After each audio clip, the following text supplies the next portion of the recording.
రాసిన పత్రిక 3వ అధ్యాయం 20వ వచనం చదువుతాం. మనలో కార్య సాధకమైన తన శక్తి చొప్పున మనము అడుగు వాటి అన్నిటికంటేను ఊహించు వాటి అన్నిటికంటేను అత్యధికముగా చేయ శక్తి గల దేవునికి క్రీస్తు యేసు మూలముగా సంఘములో తరతరములు సదాకాలము మహిమ కలుగును గాక.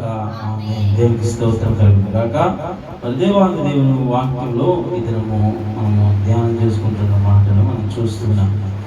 మన దేవుడు ఏమై ఉన్నాడు, ఆయన శక్తి ఏమిటి అని చూస్తే ఊహించు వాటి అన్నిటికంటేను అడుగు వాటి అన్నిటికంటేను అత్యధికమైన శక్తి గల దేవుడు అని నేను వాటికి సెలవిస్తాను. మనము సాధారణంగా మనుషులను అడుగుతూ ఉంటాం, ఏదన్నా సహాయం చేయండి అని అడిగినప్పుడు చాలా మంది మరి చేస్తూ ఉంటారు, చాలా మంది మా వల్ల కాదు అనేవారు కూడా ఉంటారు. కానీ దేవుని వాక్యం అపోస్తలుల కార్యాలు 3వ అధ్యాయంలో ఒకసారి మనం వెళ్తాం.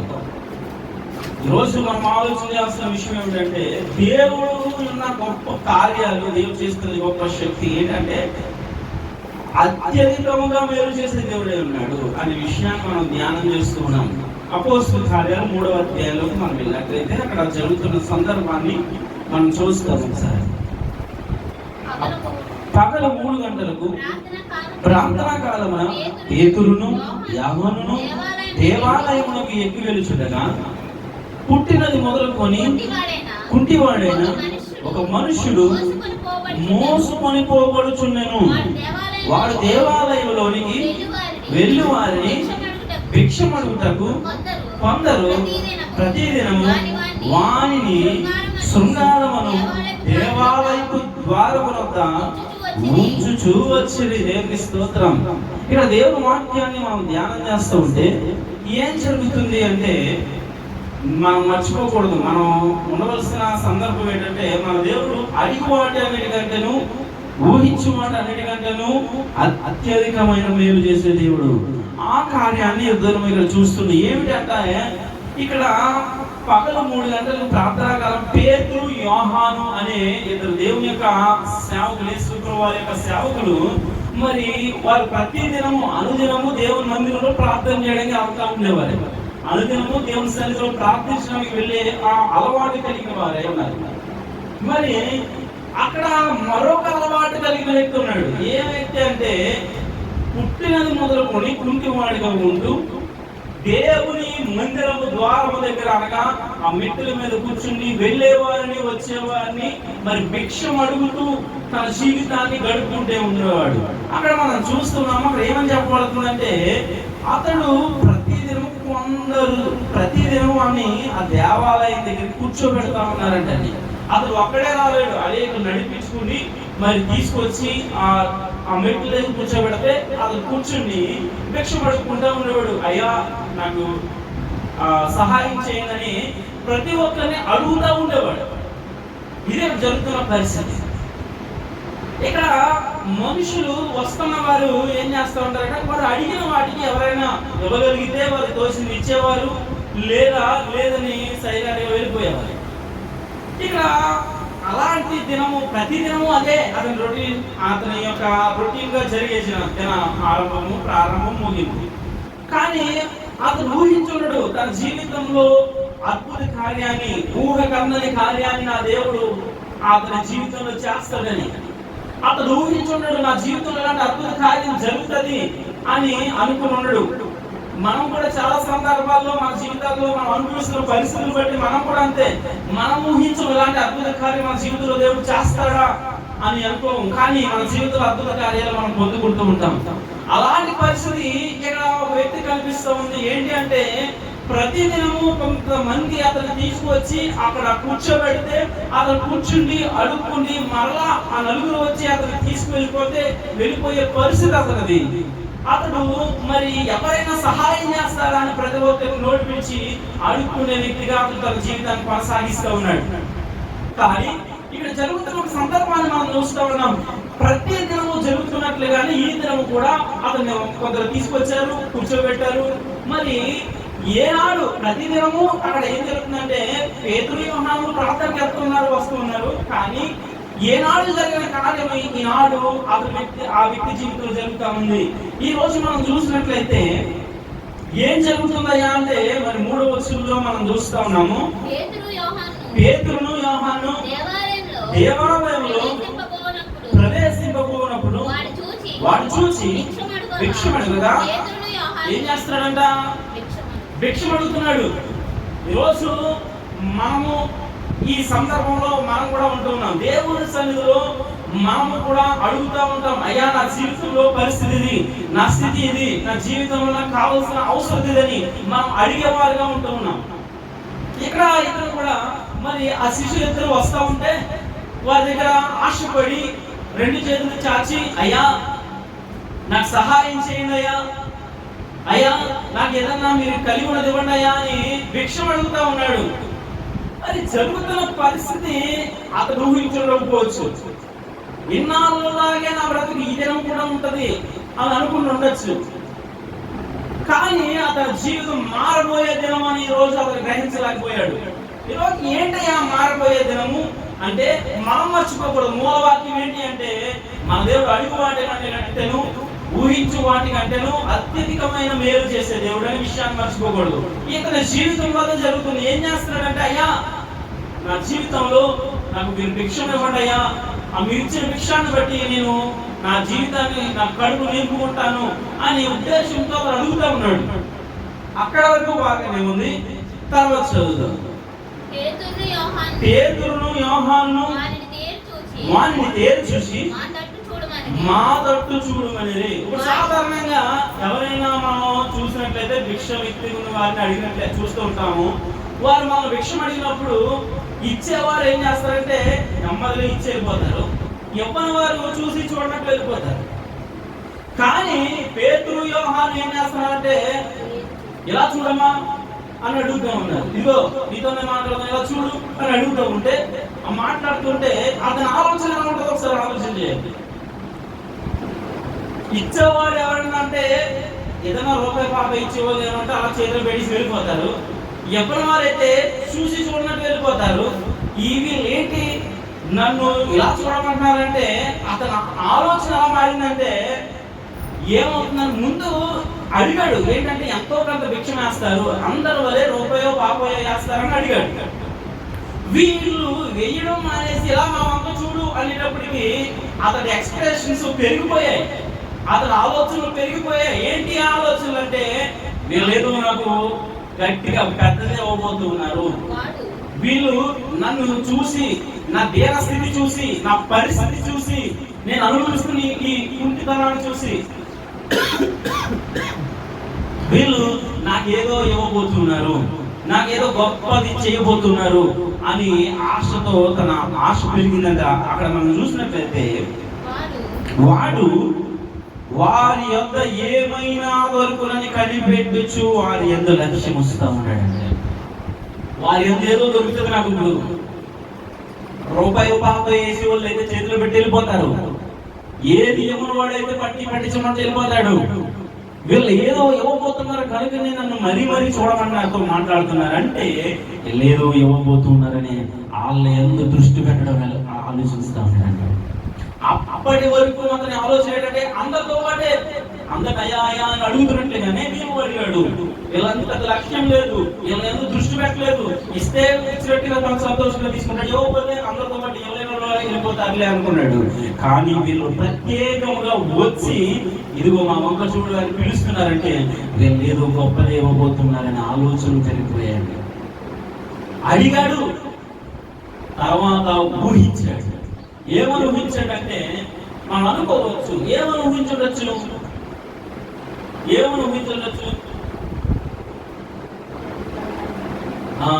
ఆ కింద భాగంలోనే పేతురు అంటూ ఉంటాడు. మనం చూస్తే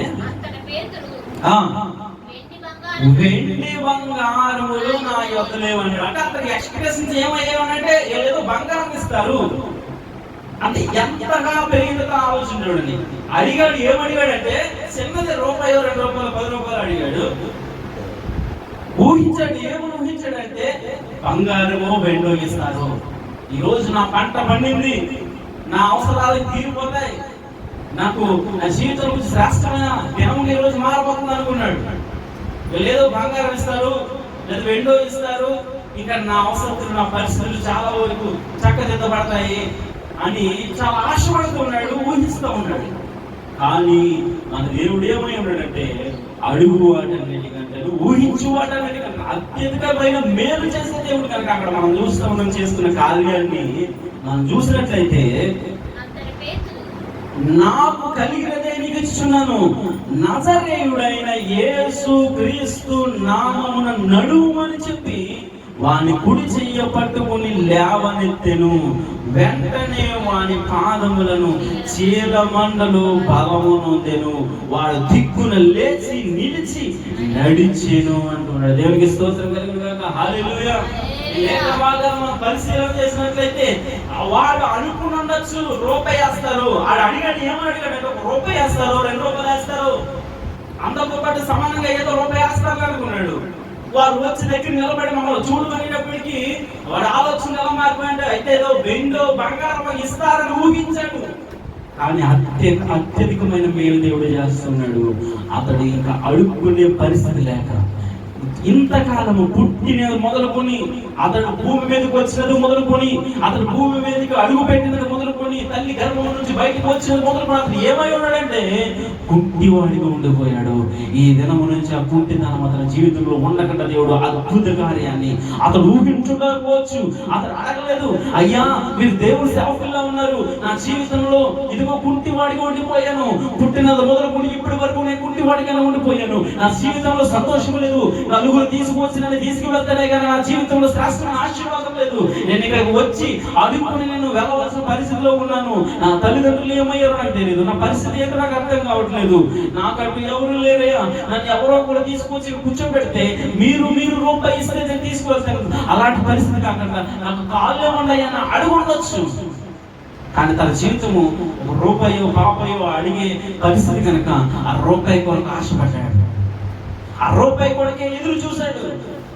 కానీ దేవుని సేవకులు నిలబడి మాట్లాడేటప్పటికి వెండియో బంగారమో వస్తదని ఊహించాడు. మనము కూడా ధనాలంతే దేవుని సన్నిధిలో అడుగుతూ ఉంటాం, మనము 1 రూపాయో 10 రూపాయో అడుగుతూ ఉంటాము. కానీ మన ఊహలు 1,000 కొద్దిగా ఎక్కువ అవుతూ ఉంటాయి, కొంచెం ఎక్కువ ఊహించుకుంటూ ఉంటాం. కానీ మన దేవుడు ఏమన్నాడంటే అత్యధికమైన మేలు చేస్తూ ఉన్నాడు. అతని జీవితంలో అలాంటి మేలు చేశాడు. ఎంతకాలము అనుభవిస్తున్న వేదనను తొలగించాడు. అతనికి ఎవరు ఇవ్వలేని యొక్క శ్రేష్టమైన ఆశీర్వాదాన్ని దేవాది దేవుడు ఇచ్చాడు. అంతవరకు ఎవరిచ్చిన రూపాయో పాపయో 100 కాయింతమో 1000 కాయింతమో ఇచ్చుండొచ్చేమో కానీ తన జీవితంలో అనుభవిస్తున్న వేదన తొలగించలేకపోయారు, తన జీవితంలో అనుభవించిన నిందలు తొలగించలేకపోయారు, తన జీవితంలో అనుభవించిన కుంటితనాన్ని తొలగించలేకపోయారు. కానీ తన జీవితంలో దేవాది దేవుడు చేసిన మేలు ఏంటంటే అత్యధికమైన మేలు. తన జీవితంలో ఏదైతే ఇంతకాలం లేదు, ఏదైతే కోల్పోయాడో దాన్ని దేవుడు తిరిగి ఇచ్చాడు. తన జీవితంలో లేని దాన్ని దేవుడు తిరిగి ఇచ్చాడు. అక్కడ వారు చెప్తున్నాడు, యేసు నామములో లేచి అని చెప్పినప్పుడు వారిని చీల మండలు బలము పొందుకున్నాయంటే అతని జీవితంలో ఎవరైనా ఇవ్వగలరా? డాక్టర్లు ఇవ్వగలరా? ఎవరైనా ఇవ్వగలరా? ఎవరు ఇవ్వలేరు. అతను చూసి అతని పరిస్థితిని చూసి 1 రూపాయి ఇవ్వచ్చు, 1000 రూపాయలు ఇవ్వచ్చు, ధనం ఇవ్వచ్చు, లేదంటే అతడు ఆశపడినట్టుగా బంగారమో వెండో ఇవ్వచ్చు. కానీ అతనికి దేవుడు స్వస్థతనిచ్చాడండి. అతడు ఊహించని కార్యం అతని జీవితంలో చేస్తున్నాడు. ఈ రోజు నువ్వు కూడా ఊహించలేకపోతున్నావేమో, ఈ రోజు కూడా నువ్వు ఊహించలేని కార్యం దేవుడు నీ జీవితంలో కూడా చేస్తున్నాడు. నువ్వు అనుకోవచ్చు నా జీవితంలో ఈ పరిస్థితి కార్యము జరగదనుకోవచ్చు, కానీ దేవుడు నీ జీవితంలో దేవుడు ఆ కార్యాన్ని ఖచ్చితంగా నెరవేరుస్తాడు. ఈ రోజు దేవుడు నీ జీవితంలో ఊహకందని కార్యాలు నీ జీవితంలో దేవుడు చేయబోతున్నాడు. నువ్వు అనుకోవు, నువ్వు అడుగుతూ ఉంటావు, ఏంటి నా జీవితంలో ఈ కార్యం జరిగితే పోగను, ఈ కార్యం నా జీవితంలో నెరవేరితే పోగను అనుకుంటావు. కానీ దేవుడు ఇంకా అధికమైన మేలు నీ జీవితంలో చేస్తాడు, అధికమైన శ్రేష్టమైన ఆశీర్వాదిస్తాడు. అక్కడ వాడిని చూసినట్లయితే వాడి జీవితంలో ఇంతకాలము పొందని మేలును పొందుకున్నాడంటే, ఇంతకాలము చూడని ఆశీర్వాదం అతను చూశాడు. ఎవరైనా ఎంతకాలం ఇవ్వని ఆరోగ్యం అతడు పొందుకున్నాడు. ఈరోజు నువ్వు అడగచ్చు దేవుని సన్నిధిలో, నీ జీవితంలో ఊహకందని కార్యాలు దేవుడు నీ జీవితంలో చేయబోతున్నాడు. నువ్వు నమ్మితే నువ్వు పొందుకుంటావు. నువ్వు పొందుకునే వ్యక్తిగా ఉండాలని దేవుడు ఆశపడుతున్నాడు. మనం చూస్తున్నట్లయితే 8వ వచనంలో వాడు దిక్కున లేచి నిలిచి నడిచెను, నడుచుచు గంతులు వేయచు దేవుని స్తుతించుచు వారితో కూడా దేవాలయంలోనికి వెళ్ళినంటే చూసారు ఎంత అద్భుతం. దేవాలయం మెట్ల దగ్గర తన జీవితము పుట్టిన మొదలుకొని అతను నాకు తెలిసి ఆడుకోవడానికి వచ్చినాడు. ఒక వయసు వచ్చినాడు అనుకుని ఉంటాడు. బాల్యంలో తల్లిదండ్రులు అతను అలా ఆడుకునే వాడికి విడిచిపెట్టడు. కానీ తల్లిదండ్రులు మరణించిన తర్వాత ఒకవేళ అతను పరిస్థితులకు వచ్చి ఉండొచ్చు. పరిస్థితి ఏదేమైనా కానీ అతను మరి భూమి మీదకి వచ్చినప్పటి నుంచి ఇప్పటి వరకు అతను మందిరంలో అడుగు పెట్టిన అవకాశమే లేదంటే, మందిరంలో అడుగు పెట్టిన పరిస్థితే లేదు. అతని జీవితంలో ఊహకందని కార్యాలు జరుగుతూ ఉన్నాయి. చూడండి, మీరు ఆలోచన చేయండి. మొదటి ఊహకందని కార్యం ఏంటి అంటే ఇన్నాళ్ళు మెట్టులకే పరిమితమైపోయాడు, కుంటివాడిగా ఉండిపోయాడు, నడవలేని స్థితిలో ఉండిపోయాడు. అలాంటి వ్యక్తి నడుస్తూ ఉన్నాడంటే ఎన్నాళ్ళు అతనిగా నడవలేని స్థితి, ఎవరో వచ్చి నడిపిస్తేనే తీసుకువెళ్తేనే వెళ్ళే పరిస్థితిలో వచ్చి అతడు నడిచే స్థితిలోకి వచ్చాడంటే ఊహకందని కార్యం అతని జీవితంలో చేసుకున్నాడు దేవాది దేవుడు. అతను ఎప్పుడు ఊహించుండొచ్చు, ఉండడు ఆ జీవితంలో నేను నడుస్తానని ఎప్పుడు ఊహించుండడు. ఎందుకంటే నేను కుంటివాడిని కదా, నా బ్రతికి ఇంతే, ఇలాగే మరణిస్తాను, తల్లి గర్భం నుంచి ఇలాగే వచ్చాను, ఇలాగే మరణిస్తాను అనుకుంటుండొచ్చు. కానీ ఊహకందని కార్యము అతను నడుస్తున్నాడు, అతను గంతులు వేస్తున్నాడు. రెండవ విషయం ఏమిటంటే దేవుని మందిరంలోనికి అడుగు పెట్టే యొక్క గొప్ప కార్యం దేవుడు ఇచ్చాడు.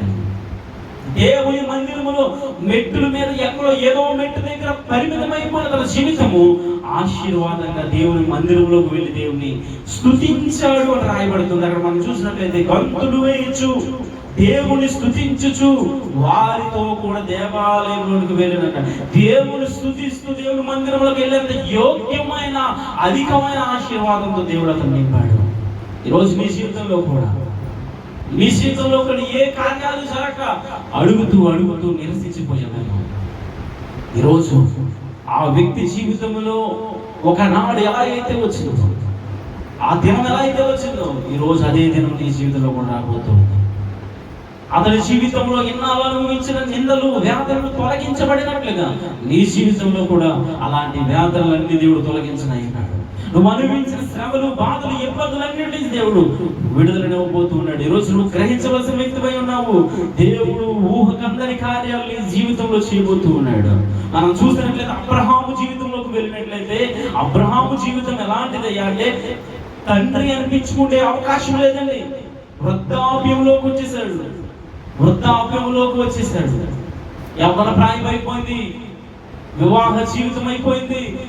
వివాహ జీవితం అయిపోయిన తర్వాత చాలా సంవత్సరాలు కొట్టుకుపోతున్నాడు. భార్య ఉంది కానీ బిడ్డలు లేని పరిస్థితులకు వెళ్ళిపోయాడు. ఒకనొక రోజుకు వచ్చింది, ఇంకా అతను అనుకుని ఉంటాడు, అతను తన భార్య ఏమని అనుకుని ఉంటారంటే మాకు ఇక బిడ్డలు పుట్టారు, మా జీవితంలో బిడ్డలు లేరు. ఒకవేళ ఇస్తే దేవుడే ఇవ్వాలని ఊహించుకుంటూ ఉండొచ్చు. కానీ దేవుడు కార్యాలు ఎలాంటివి అంటే అక్కడ మనం చూస్తున్నాము, అబ్రహాము సంతానాన్ని దేవుడు ఏం చేస్తారన్నాడంటే ఇసుక రేణువుల వలె విస్తరింపజేస్తారన్నాడు. ఇదిగో ఇసుక తీసి లెక్కబెట్టు అంటే అయ్యా లెక్క పెట్టలేదంటే నీ సంతతిని అంతగా విస్తరిస్తారన్నాడు. ఇదిగో ఆకాశం వైపు చూడు, ఇదిగో నక్షత్రాలు చూడు అంటే చూసానయ్యా అంటే అయ్యా నేను లెక్కట్లేదంటే నీ బిడ్డలు నేను అంతగా విస్తరింపజేస్తానన్నాడు. ఏంటయ్యా అంటే తండ్రిగా పిలవబడలేని వ్యక్తి తండ్రిగా పిలువబడ్డాడు. ఒక తండ్రిగా కాదు, ఈ రోజు మనందరికి విశ్వాసులకు తండ్రిగా పిలువబడే వ్యక్తిగా దేవుడు మార్చేశాడు. ఈ రోజు నీ జీవితంలో కూడా కార్యాలు జరగలేని స్థితిలో ఉండిపోయేవేమో, పరిస్థితులు తారుమారు అవ్వలేని స్థితిలో ఉండిపోయేవేమో. నువ్వు అనుకోవచ్చు నా జీవితం ఇంతే, నా స్థితి ఇంతే, నా పరిస్థితి ఇంతే అని. కానీ దేవుడు అంటూ ఉన్నాడు అత్యధికమైన మేలు నీ జీవితంలో చేయబోతూ ఉన్నాడు అంటున్నాడు. నువ్వు అడిగి ఉండొచ్చు, ఏదైతే అడుగుతున్నావో, నువ్వు ఏదైతే ఊహిస్తున్నావో దాన్ని అధికముగా దేవుడి జీవితంలో చేస్తున్నాడు. ఆ కుంటివాని జీవితంలో చేసిన గొప్ప కార్యాలు చేసిన దేవుడు అబ్రహాముని విశ్వాసులు తండ్రిగా పిలువబడలేని స్థితిలో ఉన్న అబ్రహామును విశ్వాసులు తండ్రిగా పిలిచే విధంగా మార్చిన దేవుడు ఈరోజు నీ జీవితంలో కూడా నువ్వు అడిగిన వాటి తండ్రిలో ఊహించి వాటన్నిటికంటే అత్యధికమైన నీ జీవితంలో మేలు చేయబోతున్నాడు. మన దేవుడు ఏమైనాడంటే అంత శక్తి కలిగే దేవుడు. ఈరోజు ఆ కుంటివాడి యొక్క జీవితాన్ని మనం పరిశీలన చేస్తూ ఉంటే అతని జీవితంలో ఎంతో వేదన అనుభవించాడు. అలాంటి జీవితాన్ని దేవుడు ఆశీర్వదకరంగా మార్చాడు. ఈరోజు దేవుడు నీ జీవితంలో కూడా అధికమైన మేలు చేత, అధికమైన ఆశీర్వాదం చేత నీ జీవితంలో దేవుడు అద్భుతాలు, మేలులు చేయనై ఉన్నాడు. నువ్వు నమ్మగలిగితే ఈ మేలును పొందుకుంటావు. నువ్వు విశ్వసించగలిగితే దేవుడు నీ జీవితంలో ఉన్నతమైన కార్యాలు, ఎలాగైతే దేవుడు మందిరంలో పంపించాడు, నిన్ను అలా పంపించనై ఉన్నాడు.